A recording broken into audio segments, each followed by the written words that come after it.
Welcome student, this is your geography class 7 chapter 4 part 3. Temperature. The temperature you feel every day is the temperature of the atmosphere. The degree of hotness and coldness of the air is known as temperature. The temperature of the atmosphere changes not only between day and night but also from season to season. Summer are hotter than winter. An important factor that influences the distribution of the temperature is insolation. Insolation is the incoming solar energy intercepted by the earth. तापमान. आप प्रतिदिन जिस तापमान का अनुभव करते हैं वह वायुमंडल के तापमान का होता है. वायु में मौजूद ताप एवं शीतलता के परिणाम को तापमान कहते हैं. वायुमंडल का तापमान केवल दिन रात में ही नहीं बदलता बल्कि ऋतुओं के अनुसार भी बदलता है. शीत ऋतु की अपेक्षा ग्रीष्म ऋतु ज़्यादा गर्म होती है. आतपन एक महत्वपूर्ण कारक है जो तापमान के वितरण को प्रभावित करता है. सूर्य से आने वाली वह ऊर्जा जिसे पृथ्वी रोक लेती है आतपन कहलाती है. The amount of insolation decreases from the equator towards the pole. Therefore, the temperature decreases in the same manner. Now do you understand why poles are covered with snow? If the earth's temperature rises too high, it would become too warm for some crops to grow. Temperature in cities is much higher than that of village. The concrete and metal in buildings and the asphalt of the road get heated up during the day. This heat is released during the night. Also, the crowded high-rise buildings of the cities trap the warm air and thus raise the temperature of the cities. आतपन की मात्रा भूमध्य रेखा से ध्रुव की ओर घटती है, इसलिए तापमान उसी प्रकार घटता है. क्या अब आप समझ गए होंगे कि ध्रुव बर्फ से क्यों ढके हुए हैं. यदि पृथ्वी का तापमान अत्यधिक बढ़ जाता है तो यह इतनी गर्म हो जाएगी कि यहाँ कुछ फसलें नहीं उग पाएंगी. गाँव की अपेक्षा नगरों का तापमान बहुत अधिक होता है. दिन के समय में एस्फल्ट से बनी सड़कें एवं धातु और कंक्रीट से बने भवन गर्म हो जाते हैं. रात के समय यह ऊष्मा मुक्त हो जाती है. नगर के भीड़ वाले ऊंचे भवन गर्म वायु को रोक लेते हैं जिससे नगरों का तापमान बढ़ जाता है. Air pressure.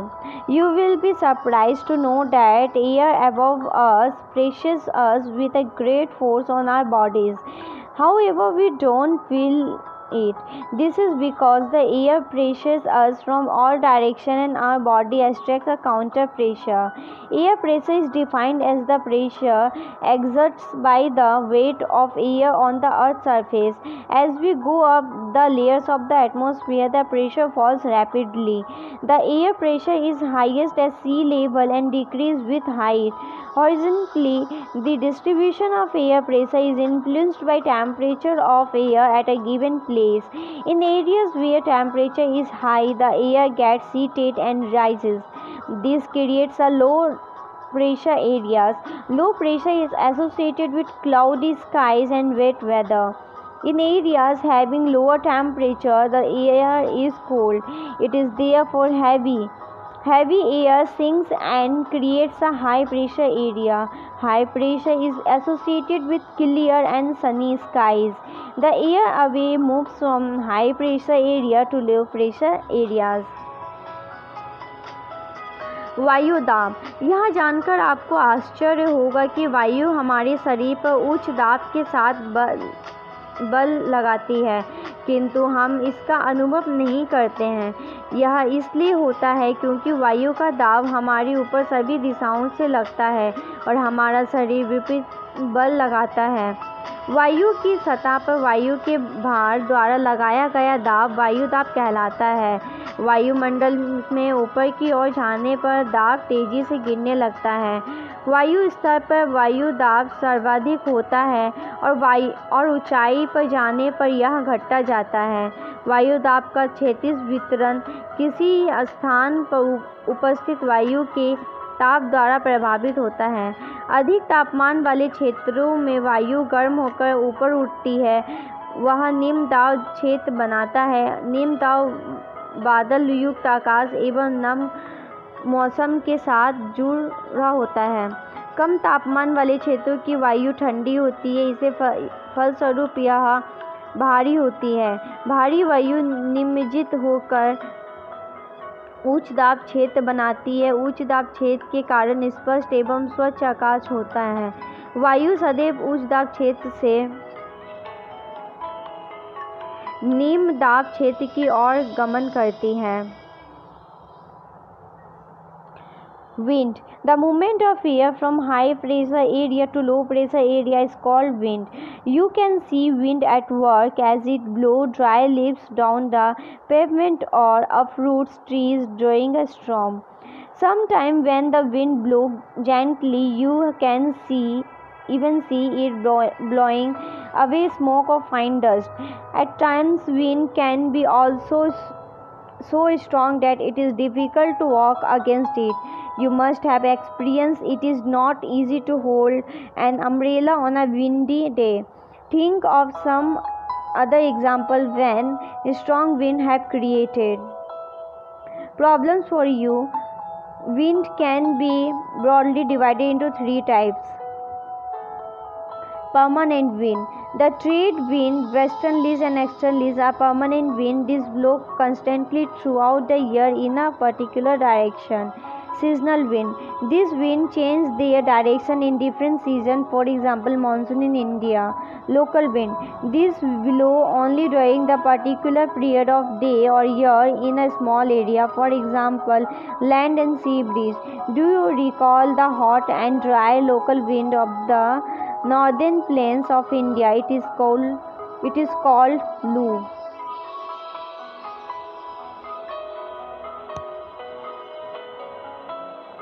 पवन.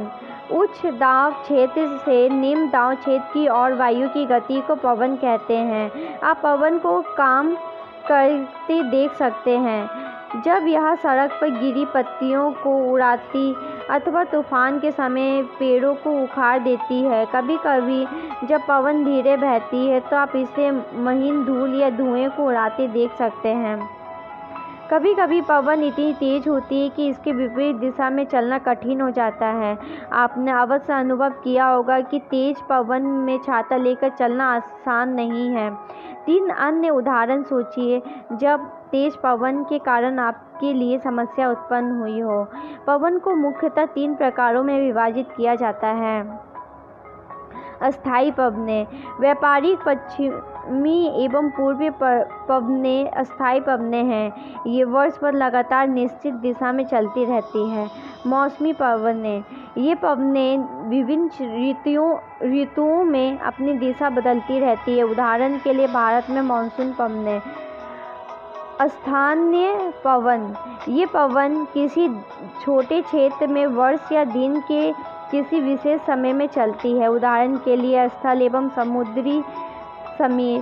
क्या आपको भारत के उत्तरी क्षेत्र की गर्म एवं शुष्क स्थानीय पवन याद है? इसे लू कहते हैं। Cyclone. Odisha, located on the eastern sea coast of India, is prone to cyclones that originate in the Bay of Bengal.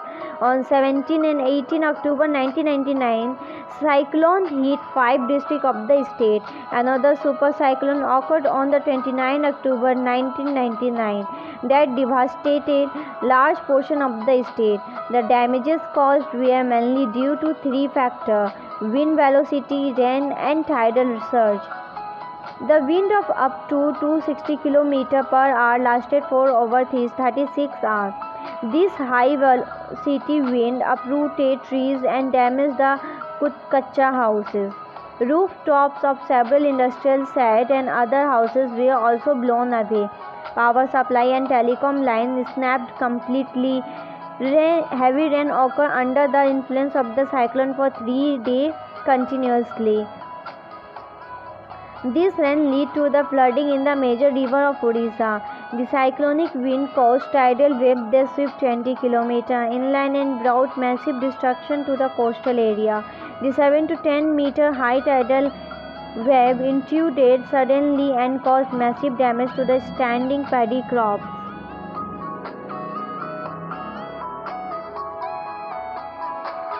The cyclone originated as a depression in the Gulf of Thailand near east of the polar Balear on 25 October 1999 and gradually moved in a northwestward direction.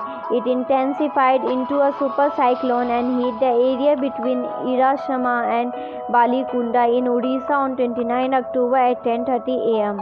The supercyclone swept the entire coast of Odisha, including the cities of Bhubaneswar and Cuttack and 28 coastal towns. About 13 million people were affected. A large number of livestock were killed. Standing crop of paddy, vegetables, and fruits were heavily damaged due to salinization caused by tidal surge. Large tracts of agricultural land have turned infertile. Large tracts of salt, teak, and bamboo plantation have disappeared. The mangrove forest between Paradip and Konark vanished.